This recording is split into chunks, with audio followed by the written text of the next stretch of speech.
오늘 설교의 제목은 생명 안에서 왕노릇하라, 생명 안에서 왕노릇하라 라는 제목으로 함께 오늘의 말씀을 나누도록 하겠습니다. 여러분, 오늘 말씀 읽으시면서 어떠셨어요? 조금 어렵게 살짝 느껴지죠. 그렇죠? 사실 이 오늘 본문 안에 있는 이 신학 원리를 이 한정된 오늘 이 시간에 다 구체적으로 설명하기에는 사실 조금 부족하기는 합니다. 그러나 이 바울이 이 5장 오늘 본문 12절에서 21절에서 설명하고자 하는 것은 이전 5장까지 계속 쭉 바울이 설명해 오던 그 구원론에 관하여 그 자신의 그 구원론을, 자신이 지금 성경의 구원론을 설명하는 것을 논증하기 위하여 지금 설명하고 있는 것입니다. 근데 그 논증으로서 이제 첫 아담과 둘째 아담, 그 인류의 대표성의 원리를 설명하고 있는 건데요. 우리가 오늘 이 본문 안에서 사실 그 인류의 대표성의 원리를, 그 신학 원리를 이제 깨닫는 것만으로 만약에 마친다면 그건 성경 공부가 될 거예요.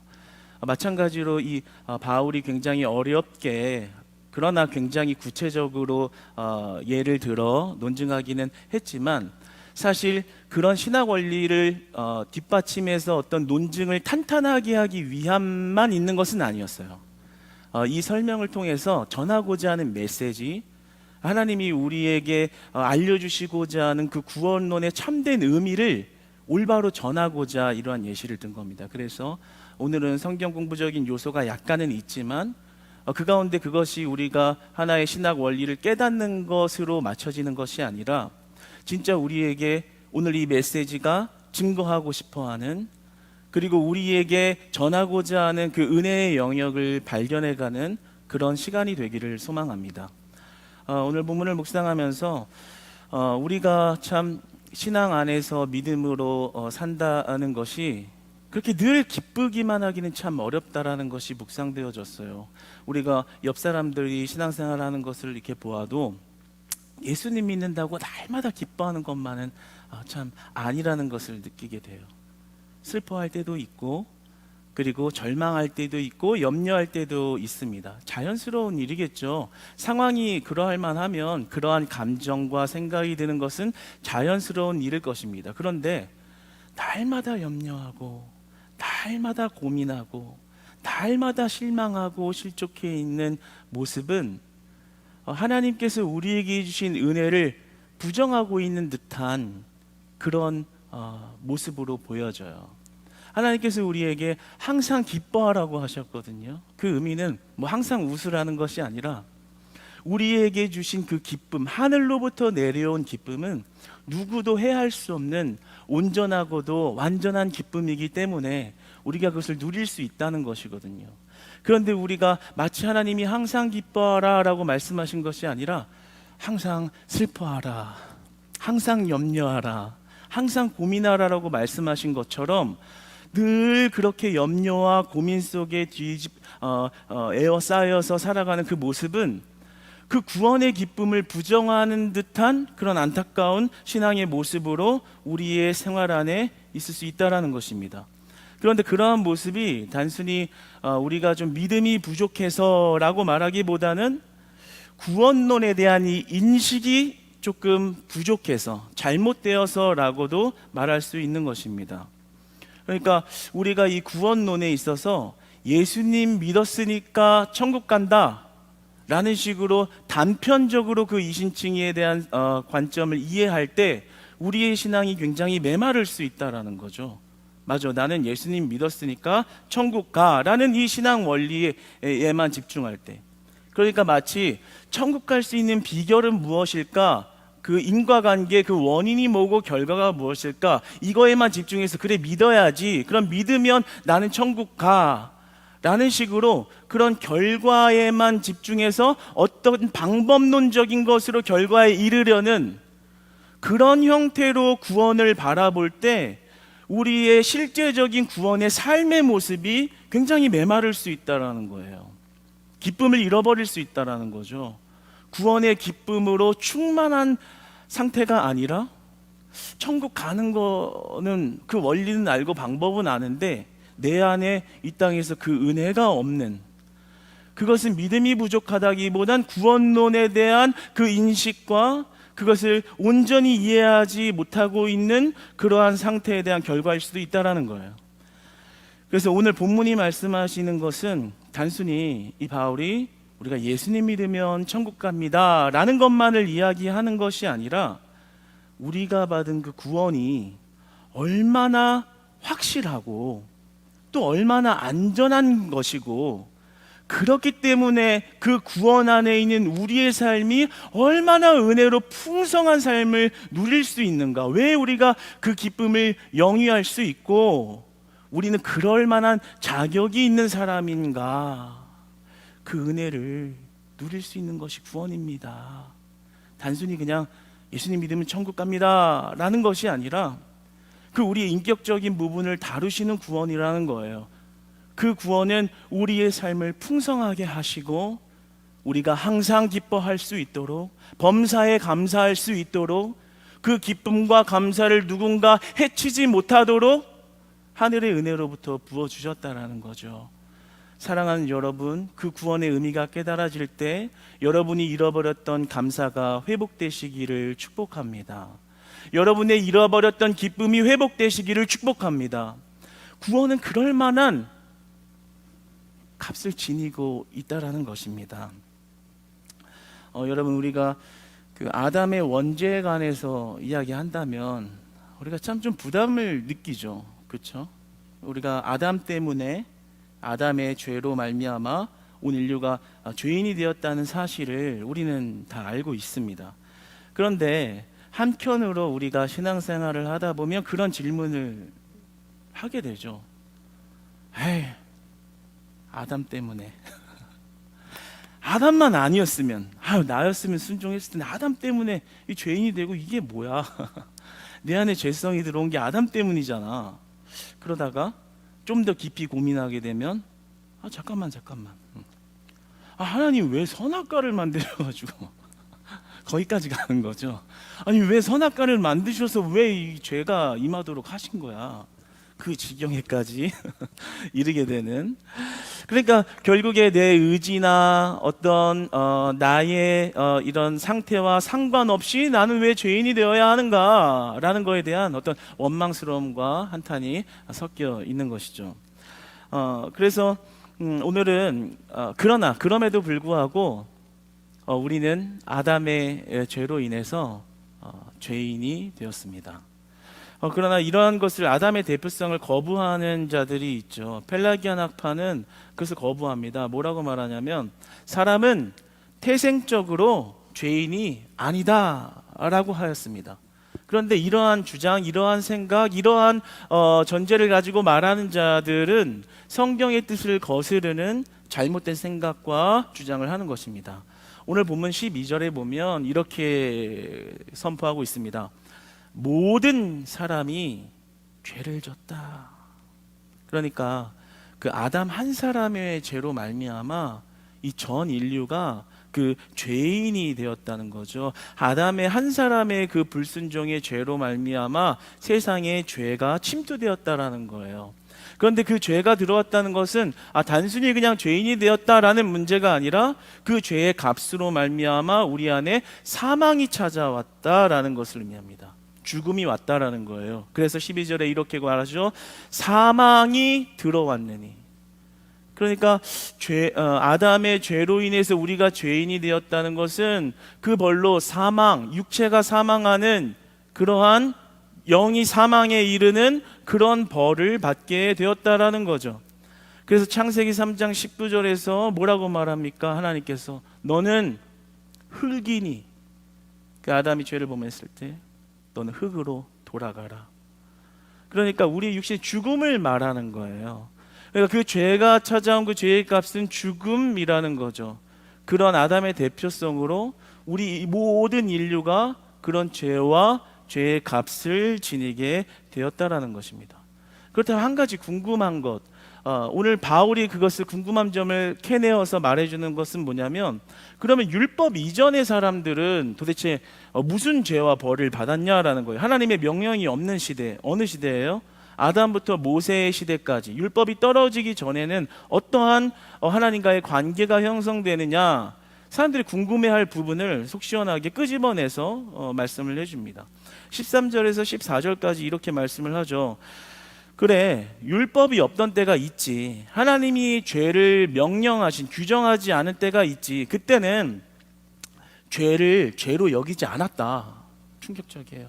죄를 죄로 여기지 않았다. 왜냐하면 하나님의 명령의 율법의 기준이 없었으니까 죄를 죄로 여기지 않았다. 그런데 자세히 살펴보면 그럼에도 불구하고 죄를 짓지 않았던 자들도 사망의 왕노릇을 하였다라고 나옵니다. 그러니까 그 아담으로 인하여 모든 인류에게 주어진 그 죄 값이 그들에게도 있었다라는 거예요. 어떤 거예요? 사망의 왕노릇을 했다.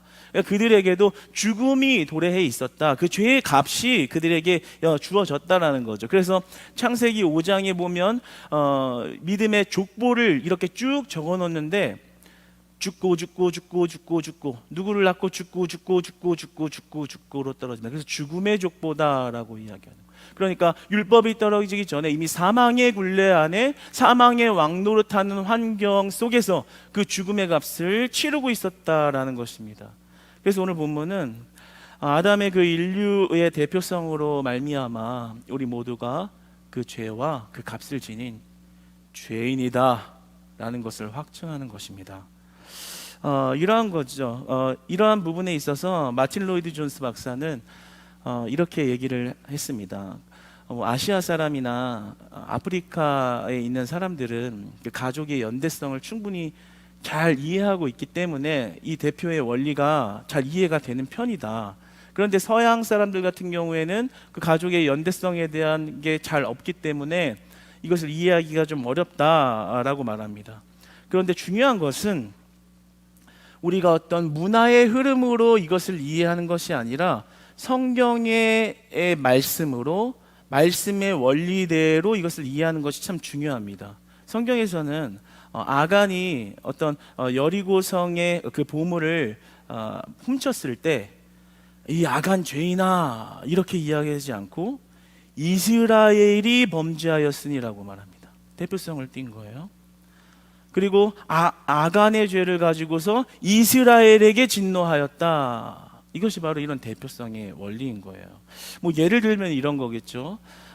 우리나라 사람이 해외여행을 가서 이렇게 좀 뭐라고 해야 될까, 좀 민폐를 끼치고 참 못난 행동을 하면 막 어글리 코리안이다 이렇게 하잖아요. 사실은 다 그런 건 아니잖아요. 다 핸섬한 코리안인데 외국 나가서 그렇게 하면 그냥 한국 사람이라는 이유로 어글리 코리안이다 이런 대표성의 원리인 거예요. 나는 실제로 그렇지 않은데 그냥 가서 이제 I'm Japanese 이렇게 하세요. 그게 애국하는 길인지도 모르겠어요. 네. 죄송하지만 에어컨을 좀 켜주시겠어요? 요즘 아내가 많이 덥네요. 네. 그러니까 이런 대표성의 원리를 이야기하는 거예요. 좀 이렇게 쉽게 설명하려고 했는데 그 아담의 죄로 말미암아 우리에게 모두가 죄인이 되고 그 죄의 값은 사망이라는 것이 우리에게 주어졌다라는 것입니다. 그래서 15절부터 19절까지는 그것을 더 광범위하게 아담의 불순종으로 모든 사람에게 죽음과 심판과 정죄가 찾아왔다라고 확증을 합니다. 그러므로 여러분, 우리의 신분이 죄인이라는 것을 바르게 인식할 필요가 있습니다. 내가 조금 깨끗해졌다고, 도덕적으로 좀 나아졌다고, 이전보다 조금 더 내가 윤리적이나 도덕적으로 좀 괜찮은 사람이 됐다고 성화되어지는 과정 속에서 충분히 일어나야 할 일이죠. 그러나 우리의 원래의 신분이 죄인이라는 것을 잊어버리면 안 된다는 거예요. 우리의 신분이 아담으로 말미암아 죄성과 죄성을 가지고 있는 죄인이며 그 죄가 사망에 이를 수밖에 없는 끔찍한 처절한 죄인이라는 것을 바르게 인식할 필요가 있다라는 거죠. 왜냐하면 오늘 본문에서도 말하기를 율법이 범죄한 것, 율법으로 말미암아 범죄가 더 조장되어지는데 그것이 은혜다라고 얘기를 해요. 왜냐하면 내가 얼마나 죄인인지를 깨닫고 정확하게 깨달을수록 하나님의 거룩한 은혜가 밝히 보이기 때문입니다. 그러니까 내가 조금 내 행동으로 거룩해졌다고 자만할 필요 없어요. 나 이제 좀 이 정도면 괜찮은 사람 됐다. 내가 이전에 좀 더럽게 생각했던 거 그 죄값도 다 해결했다. 그렇다고 우리가 깨끗해지는 게 아니라는 거죠. 아무리 내 행실이나 도덕적으로나 손가락질 받을 만한 일이 없이 깨끗하다고 할지라도 우리의 본질은 죄인의 모습을 하고 있다는 거예요. 그런데 우리가 얼마나 죄인인가를 바르게 인식하고 우리가 얼마나 죄인인가를 알아갈수록 하나님의 밝으심이 조명되어지는 거예요. 하나님의 은혜가 얼마나 크신가, 그것을 알아가는 은혜의 삶이 되기를 원합니다. 여러분, 죄가 우리에게 어떻게 찾아왔나요? 죄는요, 아담의 불순종으로 말미암아 온 것입니다. 선악과를 먹지 말라고 했는데 그 말씀을 어긴 것이죠. 그러니까 이 죄의 기원을 따지자면 불순종에 있다라는 거예요. 그러니까 우리가 우리 삶을 살면서 주님 앞에 주님의 말씀을 따르지 않고 불순종하고 그 말씀을 거스르고 하는 그러한 것은 뭐겠어요? 다시 사망의 왕노릇하는 길을 걸어가는 거예요. 아담과 하와가 순종하기 어려웠던 이유가 뭐예요? 그거 먹으면 하나님처럼 눈이 밝아진다니까, 정말 능력 있게 사는 그 모습이 탐이 나서 그런 거 아니에요. 우리가 순종하지 못하는 이유가 뭐예요? 하나님 말씀대로 안 살고 그 십자가를 지지 않고 세상에서 잘 살 수 있다 말하는, 건강하게 살 수 있다 말하는 방법을 얻어서 내가 그렇게 살면 나 잘 살 수 있으니까, 근데 하나님의 방법대로 하면 그것을 이루지 못할 것 같으니까 그것을 선악과를 따먹어 버린 아담과 하와처럼 우리가 순종하지 못하고 어려운 이유가 거기에 있지요. 그러나 우리가 이 불순종의 문제를 간과하면 안 됩니다. 그냥 한 번쯤이야. 아니에요. 한 번의 순종과 불순종이 우리에게 굉장히 중요합니다. 한 번의 불순종은요, 벌써 사망의 왕노릇하는 자리로 성큼성큼 다가간 겁니다. 그러나 반대로 한 번의 순종은 어디를 향하는 거예요? 생명의 왕노릇하는 자리로 나아간 거예요. 천국의 자리로 나아가고 있는 거예요. 하나님의 생명이 흐르는 자리로 나아가는 거예요. 그러니까 한 번의 불순종, 됐어, 이번엔 어쩔 수 없었어, 그런 차원이 아닌 거예요. 내 한 번의 순종과 불순종이 사망과 생명의 길로 나아가는 문제라면 우리 한 번의 선택이, 모든 선택이 하나님 앞에 순종하는 것이 얼마나 중요할까요? 사랑하는 여러분, 하나님의 말씀과 하나님의 명령에 순종할 수 있는, 순복할 수 있는 저와 여러분 되시기를 축복합니다. 그 순종이요, 생명의 길을 걷게 한대요. 사망의 왕노릇의 자리를 걷어치우고 생명의 왕노릇하는 자리로 우리를 인도하신다 말씀하십니다. 우리가 이 첫 번째 아담과 그리고 둘째 아담에 관해서 보기를 원하는데요, 둘째 아담은 예수 그리스도입니다. 다시 오실 자에 관하여 이야기를 하는 것인데, 이 첫 번째 아담과 둘째 아담은 유사성이 있어요. 인류의 대표성을 지닌다라는 거죠. 아담은 죄로 인해서 모든 인류를 죄인으로 만들었다라는 것이고, 예수 그리스도는 그 구속의 은혜로 모든 이에게 생명의 자녀가 될 수 있는 은혜를 부으셨다. 그러니까 인류의 대표성을 가지고 있는 것은 비슷한 점이겠죠. 앤더슨 니글에는 이렇게 말합니다. 아담과 그리스도는 각각 두 시대의 머리다. 아담은 옛 시대의 머리이며 그리스도는 생명의 시대의 머리다. 이런 유사점이 있다라는 거예요. 그러나 분명한 것은 오늘 말씀이 구세주와 죄인의 대조점을 확실히 하고 있다는 것입니다. 15절 상반절에 보면 그러나 이 은사는 범죄와 같지 아니하니 라고 말씀합니다. 그러니까 이 은사는 구속을 말하시는 거거든요. 이 구속과 이 범죄는 아담의 타락을 말하는 겁니다. 예수 그리스도의 구속의 은혜와 아담의 범죄와는 질적으로 다르다라는 거예요. 대표성이라는 유사점이 있지만 완전히 대조점이 있다라는 겁니다. 15절 하반절에 보면 한 사람의 범죄로 많은 사람이 죽었지만 예수 그리스도의 선물로 영생의 선물이 많은 사람에게 미쳤다. 그러니까 아담은 심판과 정죄의 자리로 우리를 인도했다면 예수님은 모든 일을 하나님의 은사, 의롭게 하시는 자리로 우리를 초청하셨다라는 겁니다. 그래서 아담 시대에 있었던 창세기 5장의 족보는 죽고로 나아가지만 마태복음 1장으로 넘어가면 그 족보를 기록하기를 낳고로 떨어집니다. 죽음의 시대에서 생명의 시대로 옮겨졌다라는 거예요. 아담으로 인한 죄의 굴레와 사망의 굴레 안에 있던 시대에서 새 시대로 인도하신, 죽음에서 사망에서 생명과 부활로 인도하셨다라는 거죠. 사망과 생명을 완전히 나누셨다라는 거예요. 그래서 그 둘째 아담, 그 그리스도의 은혜가 우리에게 주어졌다라는 것을 말하는 것입니다. 마태복음 1장에 낳고처럼 그 생명의 은혜를 우리가 다 받은 자들인 줄 믿습니다. 그래서 웃지 마라는 이렇게 말하는데요, 그리스도로 말미암은 구원의 은혜가 풍부한 이유는 하나님께서 심판은 마지못해서 하시고 구원하시기에는 열심히 있으신 까닭이다. 그러니까 아담의 심판과 사망이 있었지만 하나님께서 그리스도를 희생시키는 심판의 원리를 행하심으로 우리에게 영원하고도 최종적인 승리를 주셨다라는 것을 이야기하는 겁니다. 여러분, 우리는 최종적인 승리를 받은 자들인 줄 믿으시기 바랍니다. 그 구원의 승리를 받은 자들인 줄 믿으시기 바랍니다. 이전에 한 성도님이요, 저에게 찾아와 이런 말을 했던 적이 있어요. 자기가 조금 이렇게 지병이 있었어요. 그래서 어느 순간 그게 이제 발동이 되면 굉장히 생명에 위급한 상황으로, 평상시에는 굉장히 건강한데 그 질병이 작동이 되면 생명이 이렇게 왔다 갔다 할 수 있는 위급한 상황으로 이렇게 이어지는 거예요.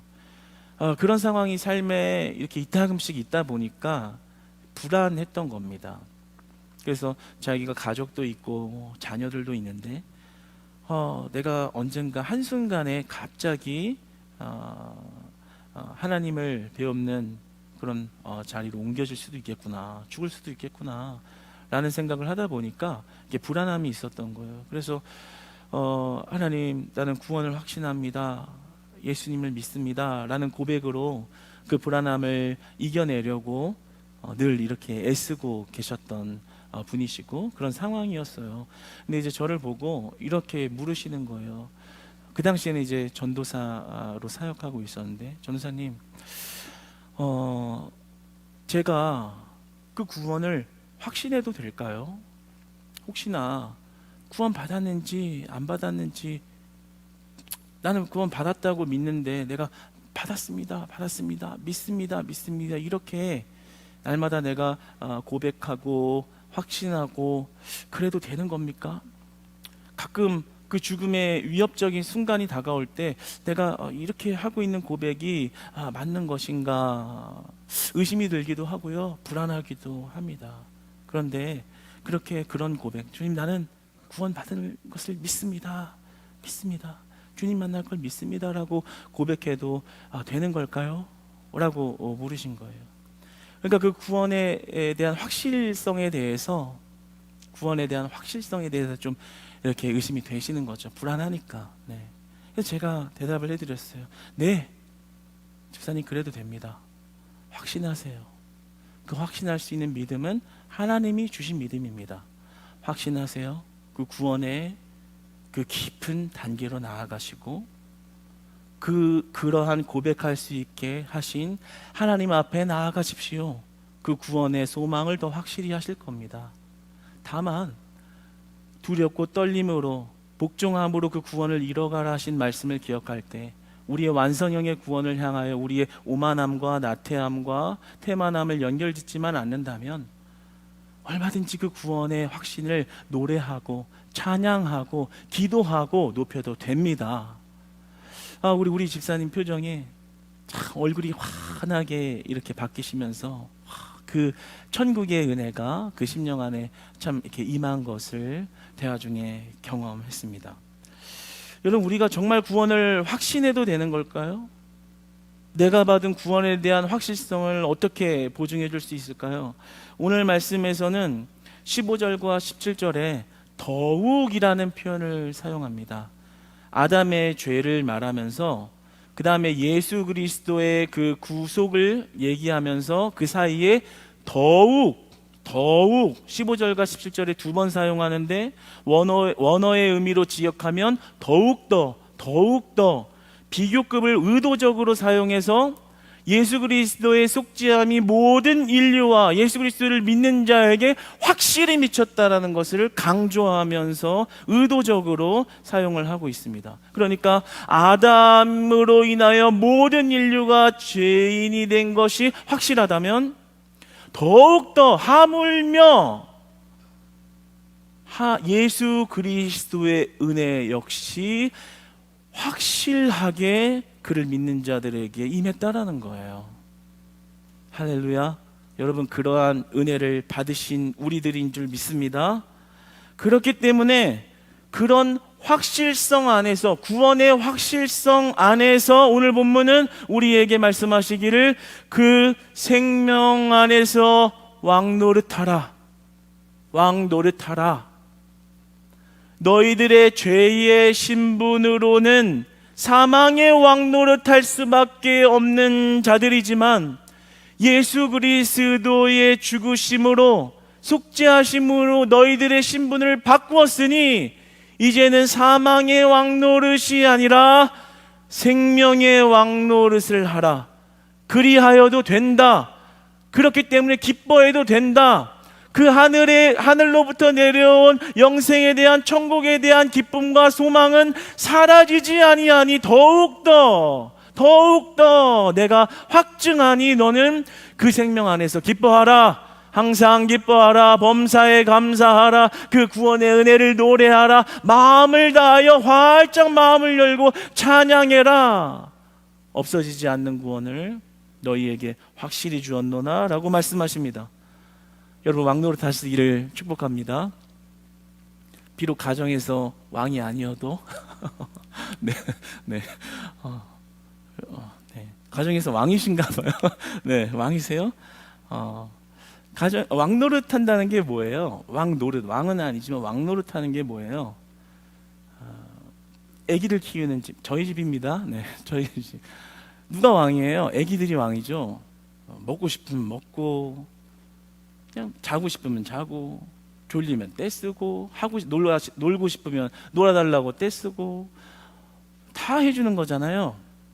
다 누리는 거죠. 무슨 생각이 있어요? 그냥 하고 싶은 대로 다 하는 거고 그걸 해주는 거죠. 네. 집에서는 비록 왕노릇을 못할지라도 오늘 예수 그리스도의 그 말씀이 여러분에게 큰 은혜가 되길 바랍니다. 왕노릇 하래요. 네. 누리래요. 생각 없이 누려도 된다라는 거예요. 그러니까 이제 더 이상 구원의 기쁨을 잃은 자처럼 살아가지 않으시기를 축복합니다. 구원의 기쁨이 없는 것처럼 그렇게 세상에 안주하여 그 세상의 방법과 세상의 문화에 눌려서 그리고 나의 걱정과 근심에 휩싸여서 그 구원의 기쁨을 잃어버리면 안 된다라는 거예요. 왜냐하면 그 구원의 기쁨은 확실한 것이기 때문입니다. 그래서 오늘 말씀에 이렇게 말씀하죠. 21절에는 은혜가 왕노릇할 것입니다. 15절에는 은혜가 넘칩니다. 17절에는 생명 안에서 왕노릇할 것이다. 여러분, 이제 우리의 신분이 바뀌었다라는 거예요.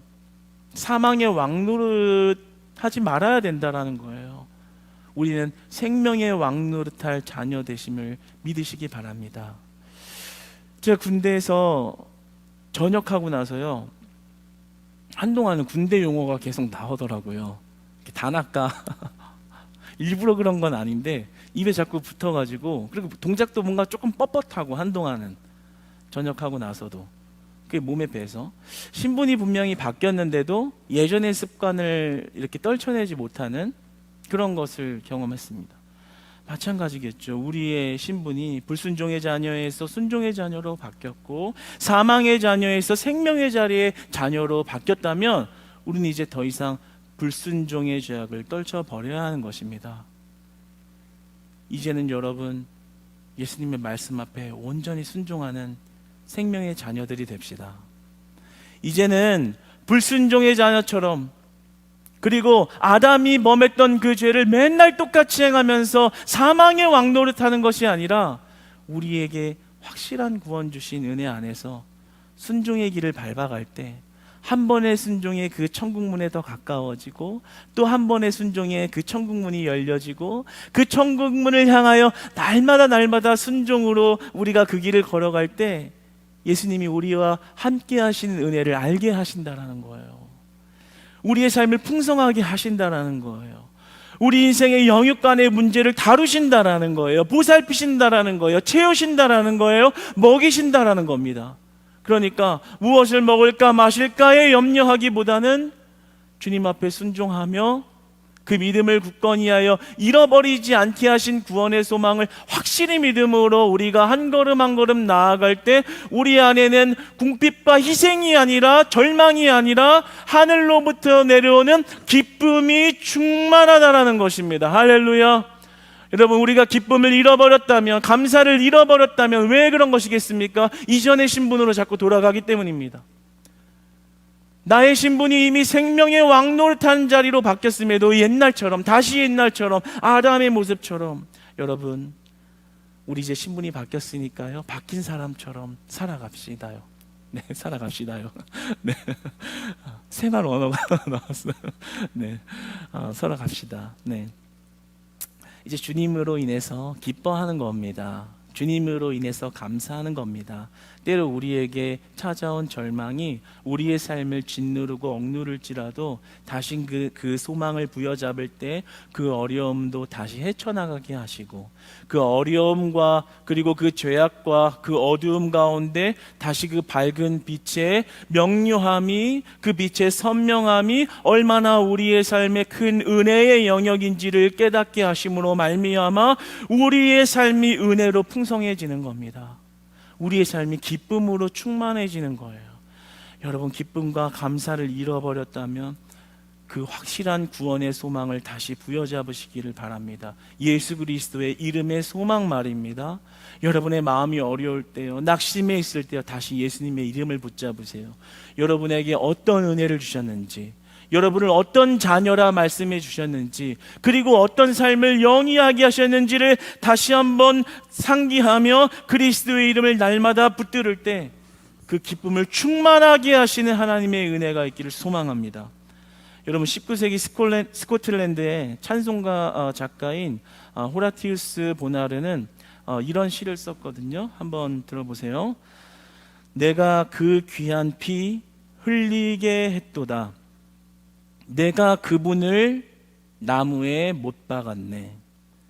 내가 하나님의 그리스도를 십자가에 달았고 나도 함께 그분을 조롱했다. 굉장히 깊은 의미예요. 그 원죄의 의미에 있어서 그냥 다분히 우리가 죄의 대표성만을 가지고 있다는 그 의미에 지나지 않고 우리가 십자가의 의미로 보았을 때 그 십자가를, 예수님을 십자가의 코너로 모는 데 있어서 내가 주동적인 역할을 한 그런 죄인이다. 내 죄의 신분이 얼마나 처절한 죄인의 신분인가를 깨닫는 그런 고백이거든요. 그런데 이것이 왜 우리에게 은혜가 됩니까? 예수님을 십자가에 못 박는 그런 죄인인 나를 구원의 자녀로 만들어주시고 그 죄값을 대신 지시고 그 의로움을 우리에게 전가하심은 우리의 삶의 구원의 은혜를 풍성히 누리게 하려 함이십니다. 여러분, 우리가 그 은혜 안에서 기쁨과 감사를 누리며 살기 원합니다. 예수님께서 왕노릇하래요.